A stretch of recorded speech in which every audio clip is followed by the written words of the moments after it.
Simon stared up at his bedroom ceiling. It had been a long and most unusual day. Now that it was over, he was tired, and yet sleep eluded him.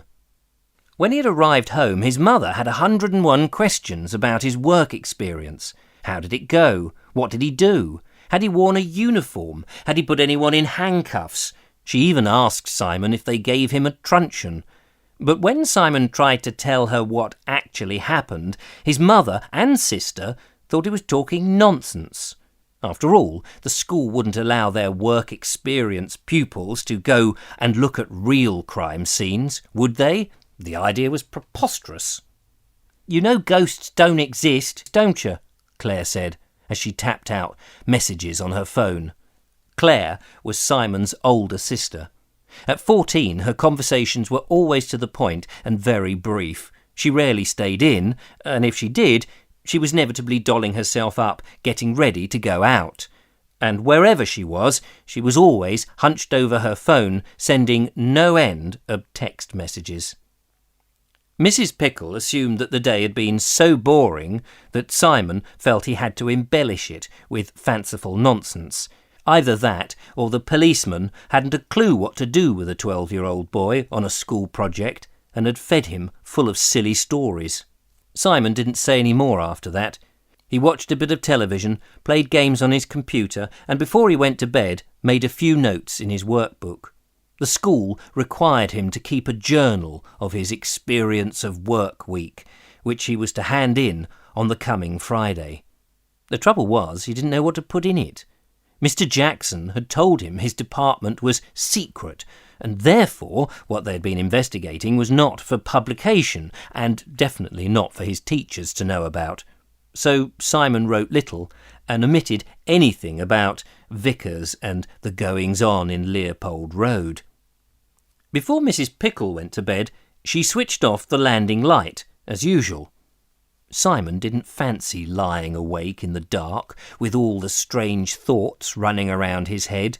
In the daytime, the mention of ghosts, murderers and acid baths were cool, interesting and fun. At night, they took on a whole new dimension.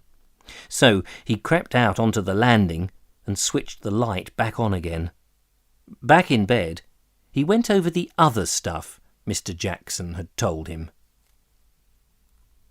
After their light lunch at Leith Hill and the astonishing revelation that the vicar was none other than the acid bath murderer from 1949, Mr. Jackson drove back to Brampton town centre. The detective pulled up beside the post office and parked on double yellow lines.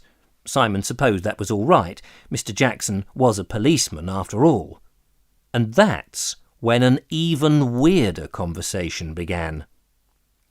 "How many people do you know?" the detective asked. "Who, me?" Simon replied. "Yes. How many people do you know personally?" "Loads. Too many to count." "Try." "Why?" "I'm interested." Mr. Jackson leant back in the driver's seat, watching an old lady with a walking frame struggling to cross the road. She was heading to the post office to collect her pension. Simon shrugged. "I don't know, about 50. 50? That's a lot. Depends on what you mean by know. I know my family and kids at school. I know lots of people." "You said 50 just now." "Well, I don't know exactly. Why do you want to know?" Mr. Jackson ran a hand across his chin, as if considering how to explain himself. "Do you see that bus over there?" "Yeah." "Do you know anyone on it?" The bus had pulled up outside a closed-down cinema, and 3 people were stepping off. One was a shabby gentleman in a blue blazer with cream slacks, the other was a young girl about Simon's sister's age, and the last one an elderly lady in a hairnet. She carried a bag for life. "No, don't know any of them." "What about the people sitting around the bandstand? Know any of those?" Simon turned to study the faces of the old duffers gathered on the public benches surrounding the ornate iron-framed structure. He couldn't think when a band had last played there. "They're ancient wrinklies. Why would I know any of them?" "What about the shoppers coming out of the supermarket?" My friends are at school or on this work experience project like me. They ain't going to be in town, are they?" Mr. Jackson gave a thin smile. "You said it was impossible for the vicar to be the same man that murdered Mrs. Joanne Deacon back in 1949, because if he was, he'd have to be well into his 70s by now. And I said he was the same man and that he'd been hanged by the authorities that year, and he died at the end of a rope, which he did. Yeah, and I still say if the vicar was the same man, he'd have to be a ghost," Simon said, jumping in. "Yes, but then you said you didn't think there were such things as ghosts." "Well, I've never seen any." Mr. Jackson checked his rear-view mirror. A traffic warden was ambling towards them. "How do you know you haven't seen any ghosts? You may well have done." Simon frowned. "No, I ain't. I think I'd know if I'd seen one." "You've probably seen more ghosts than you could ever count." "What are you on about? You're silly. Are you really a policeman?" "Yes. I work for the paranormal department." "What's that?" "I investigate ghosts." "I don't believe you." "You don't have to." The detective pointed to the bus again. It was pulling off and heading towards them. "Look at all those people on the bus. Have a good look at their faces. Do you know any of them? Do you recognise the passengers?" The bus passed by, and Simon glanced up at it. "I've already told you I don't know none of them." Mr. Jackson turned back to Simon.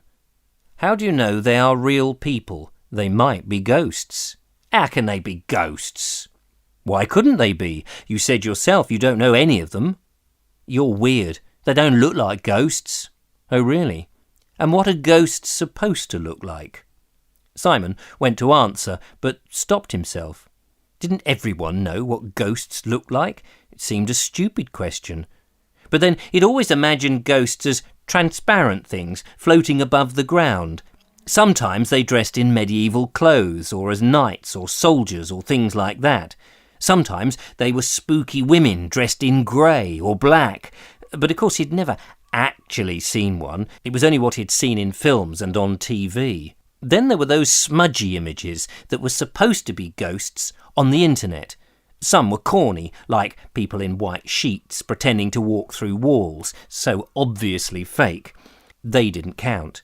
One website his friend Bobby had shown him was more convincing. It had a gallery of photos returned from the developers, back in the days before digital photography, when you sent your roll of film off by post or took it into the chemist to be developed.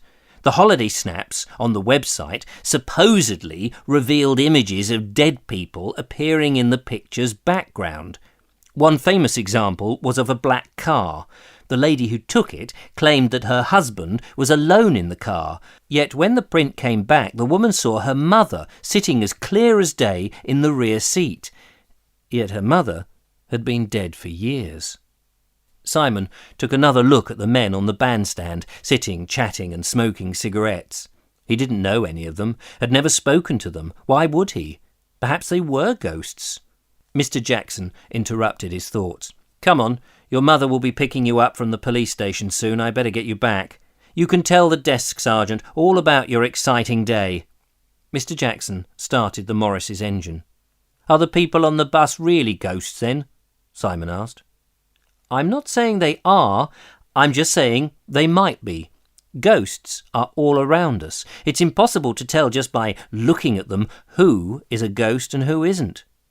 Mr. Jackson waved his hand back towards the bandstand, the shopping centre, and the dribs and drabs drifting in and out of the post office. "In a way, they're like a cast of extras that populate your world. Where do they all come from? Where do they all go? How do you know any of them are real?" "That's silly." "Is it?" the detective replied. His face was as grave as stone.